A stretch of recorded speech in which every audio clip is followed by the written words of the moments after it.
I'm here at the epic Aston Hall in Birmingham, where many of us have photographed weddings, and actually this is probably the venue of the first big wedding I can remember attending as a kid, watching some real obnoxious photographers shout their way through the group shots, and also some top class pros really showing how it's done. So if these walls could talk and were Canon or Nikon fanboys, imagine how many wedding photographers they've seen pass through these halls, sweating, stressing, smiling, getting into the emotions of the day.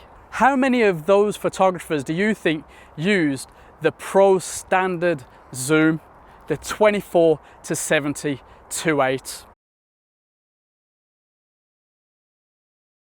The Canon EF 24 to 70 2.8 II USM is known as the professional's choice for standard zoom lens, ready for anything and with good reason. Of course, other top brands have their equivalent, and this one itself has been out since 2012 and has seen a recent price drop from over £2,000 to around £1,650. So is it a bargain? Or is that rumoured 2.8 IS version really going to happen this year? Word is, models with image stabilization have been developed and tested alongside non-IS versions, but it seems that size and weight concerns means that for now, at the time of recording this could well be Canon's best standard zoom. Decent size, 11.3 by 8.8 centimeters, and is a hefty 803 grams. You're working with a constant f2.8 maximum aperture. Fantastic, that's great. Could always be faster, but you know, that's what you're getting. It's a USM autofocus ring type ultrasonic AF motor, so that means effectively it should be quick, quiet and accurate. You've got a switch on the side for AF to MF, but this has full-time manual focus, so you don't need to switch modes to switch into manual focusing, and actually the ring is very smooth and easy to use. The zoom ring 2 with a little bit more weight there, and it's not dropping as you'd expect from a pro lens. Of course, you can see it does extend some way.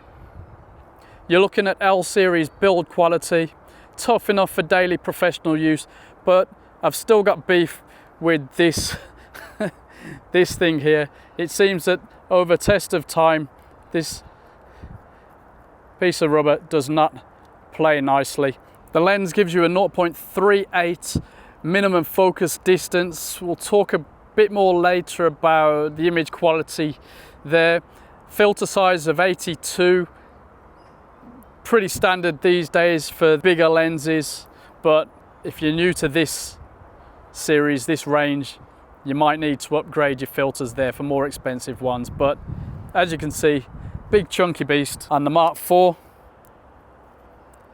it works a treat, but you're definitely getting your weight training fix in for the day.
The image quality seems to be almost perfect, to me at least. It's sharp, even wide open and across the frame. And it's fair to say the bokeh is actually pretty nice. It's not always perfect, it's not always mind-blowing, but it's definitely nice, definitely pro level. Shooting into the sun, as you can see, bit of an issue today. Well, wasn't a problem with this lens. There were no issues with flaring, no drop in image quality. Good stuff. The autofocus, as you'd expect from an L series lens, was fast, silent and accurate across the autofocus modes. The build quality of the lens also first class, weather sealing, solid and easy to use and nicely balanced, in this case on the Mark IV. Now it's worth noting that on older full frame bodies you might get some vignetting once you go past 50mm upwards to 70mm shooting wide open, but you can adjust that in post-production, or if you have a newer model you've got in-camera correction as well as post-production. When shooting at close focus distances, the image quality does seem to drop down. It does tend to get a bit soft and isn't quite what I'd hoped for. So maybe a macro lens would be needed for those few shots that I need it to be particularly precise. Of course, this lens doesn't have image stabilization, which would make it extra useful to the video shooters. And maybe you want to check out a Tamron offering, you know, that's one of the lenses I really want to test too. Seems to be, to all intents and purposes, a top lens in this sort of range, but with image stabilization.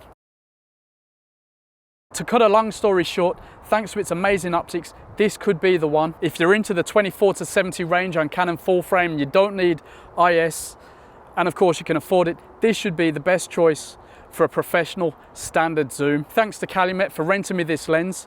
Subscribe to the channel, leave a comment below, and if you really need to, get over to those pixel peeping sites, the charts, if you want to see the nitty-gritty, the technical side of this lens.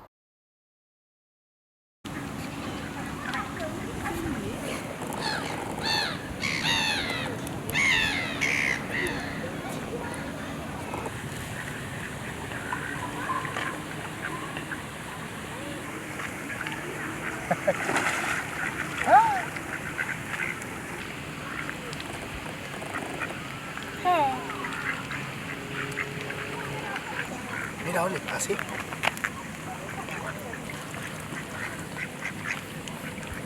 Mira, dásela en la boca. Mira.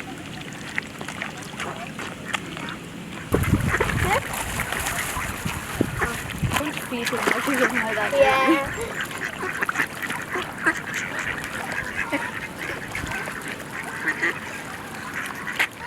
Imagine if I catch the fish.